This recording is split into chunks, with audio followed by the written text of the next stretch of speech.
Sau đây bông bông từng ác nia mà chụp niềm mà đóng kia đó ngày nãy dân mình mộng hậu thay cho đấy bông bông cứ lo một chút prey sạch cổ như bông bông sạch cổ dân chùm nuôi mà cả lỗ sẽ là lọ chùm này khăn đi mấy sạch mà đẹp rỡ bơm tấm một té ní sạch rối tôm đến bị chén sco xó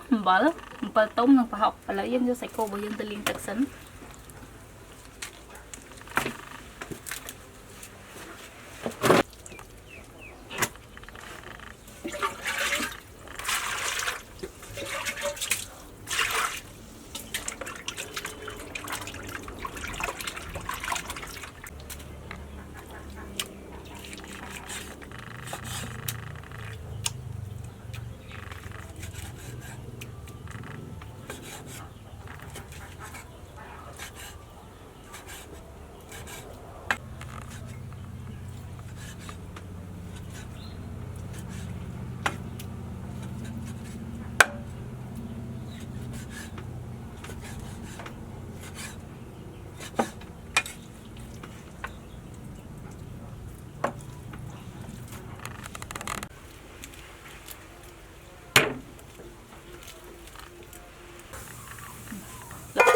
đây là cây dưới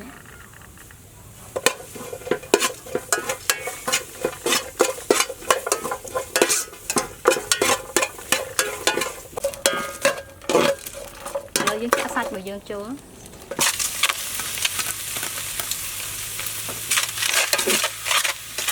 cũng đã tự học dương chúa gì nữa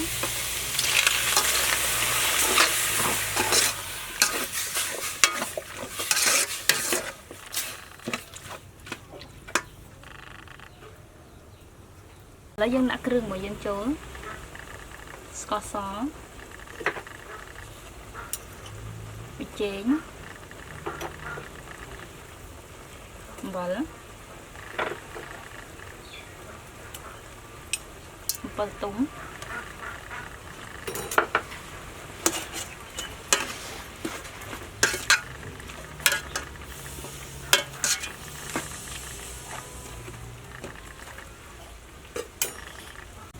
được chả tập trung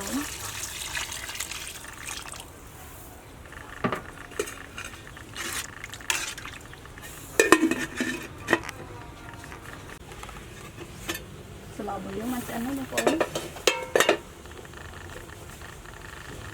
chịu bông không đẹp rồi được ổn